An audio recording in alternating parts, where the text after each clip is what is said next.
existe, evidentemente, uma tensão dialética entre a investigação científica e o conhecimento da realidade concreta. E ninguém que não tenha a consciência dessa tensão pode sequer entender o que é ciência jamais.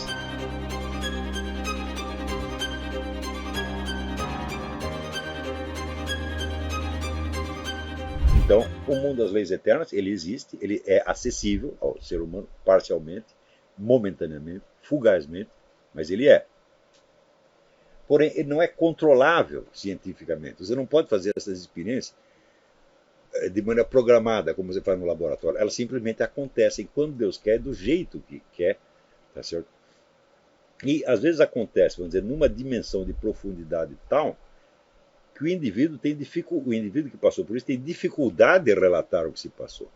Então, na hora de relatar, ele também faz uma conversão analógica. Ou seja, a descrição não é precisa. Ela é reconhecível por quem teve ou por quem é capaz de imaginar experiência idêntica. Tá certo? Então, esses dias, observando as pinturas daquela menina Akiane, é uma menina americana, eu acho que de família tcheca, ou coisa, ou húngara, sei lá o que a família dela era ateísta, nunca se falava de Bíblia, nem de Jesus Cristo ali, e ela, aos 4 anos, ela teve uma visão do céu. Jesus se mostrou a ela, e mostrou o paraíso. E ela instantaneamente começou a desenhar e pintar o paraíso como um mestre da pintura, aos 4 anos de idade. Ela continuou evoluindo no domínio da técnica, hoje ela tem 17 anos e é um dos grandes pintores da humanidade. É uma espécie de Velázquez. Né? Então, mas naquelas pinturas da infância você já vê um domínio técnico absolutamente impossível, tá certo?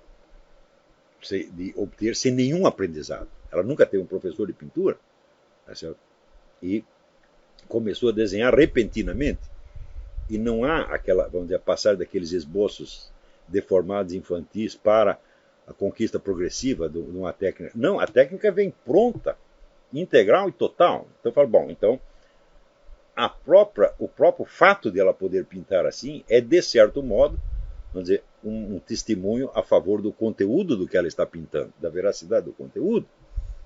Tá certo? Porém, aparecem outros e outros e outros testemunhos. E quando vi isso, eu me lembrei de que quando muito pequeno, quando bebê, eu tive algo como essas visões, mas eu não lembro das visões exatamente. Eu lembro do sentimento que elas despertavam, mas eu não sou capaz de reproduzir nem imaginariamente o conteúdo das imagens. E eu acredito que muitas pessoas tiveram isso, se não todas. Porém, em seguida nós esquecemos. Por quê? Porque o apelo, a pressão, o atrativo do universo físico circundante nos distrai e preenche a nossa imaginação de outros conteúdos. Então nós fazemos exatamente o que esses pecadores mencionados por Paulo faziam. Nós nos tornamos, passamos a servir à criação mais do que ao Criador. Ou seja, nós fechamos o nosso imaginário dentro do círculo daquilo que é imediatamente acessível aos sentidos. Não é isso? E é justamente esse círculo do imediatamente acessível aos sentidos, né, diminuído ainda pela exigência da experiência comum e repetida que a ciência estuda. Ela faz isso para obter o quê? Para obter uma certeza socialmente legitimada.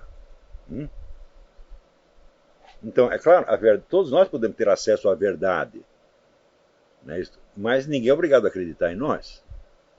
Tá certo? Eu acho que o padrão de certeza mais elevado é o do testemunho individual direto. Por exemplo, se eu vi um sujeito matar outro, e sou a única testemunha, só eu sei o que se passou. E mais ninguém. Então eu tenho a certeza absoluta. Mas essa certeza não tem autoridade social. Ou seja, ninguém é obrigado a acreditar em mim.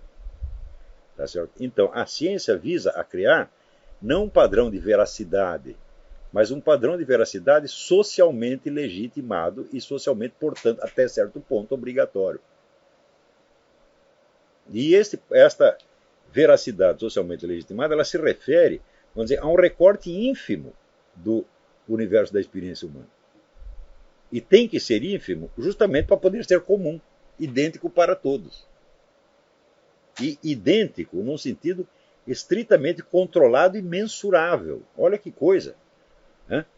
Agora você imagina, por exemplo, né? Todas as pessoas que viram, vamos dizer, um quadro ou da Aquiano, ou um quadro de Velázquez, ou de Rafael, tá certo? Ou de Michelangelo, né? Tudo aquilo que esse quadro despertou no imaginário delas e na emoção delas, né? Em cada um desses casos houve uma experiência, a experiência é real, aconteceu, né? Mas primeiro, ela não pode ser totalmente documentada, porque as pessoas não têm meios de expressão para dizer isso. Segundo, a experiência pode ser enormemente variada. Terceiro, pode acontecer que elementos da experiência que em si mesmos são idênticos sejam expressos de maneira diferente e pareçam experiências diferentes. Então, isso quer dizer que se você fosse reunir o conjunto das reações individuais ao quadro de Velázquez ou a qualquer outra coisa, tá certo? Você teria ali uma variação, uma diversidade absolutamente inabarcável, né? Mas é claro que esta diversidade inabarcável se refere a experiências concretas, realmente vividas, né? E não a um recorte específico feito para ser controlado cientificamente. Então existe, evidentemente, uma tensão dialética entre a investigação científica e o conhecimento da realidade concreta. E ninguém que não tenha a consciência dessa tensão pode sequer entender o que é ciência jamais. Porque ele vai tomar esse recorte como se fosse a coisa mesma. O que é isso? Pensamento metonímico. O objeto de uma ciência nunca é um ente concreto, muito menos um fato concreto. Não pode ser, porque se fosse um fato concreto, a diversidade das experiências referentes a ele seria inabarcável. Então o que a ciência faz? Ela reduz tudo isso àquele pontinho em comum que pode ser repetido, por experiência, pode ser repetida e registrada vou dizer, segundo um protocolo uniforme em todos os casos. Então,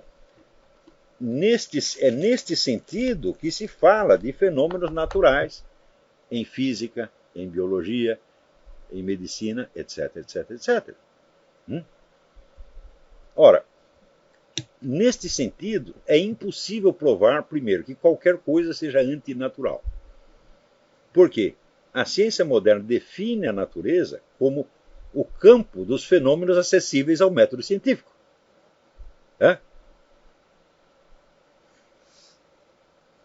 Então, nada ali pode ser antinatural. E tudo que seja definido como antinatural, sobrenatural, preternatural, extranatural, etc., etc., está, por definição, fora do âmbito de estudo da ciência moderna.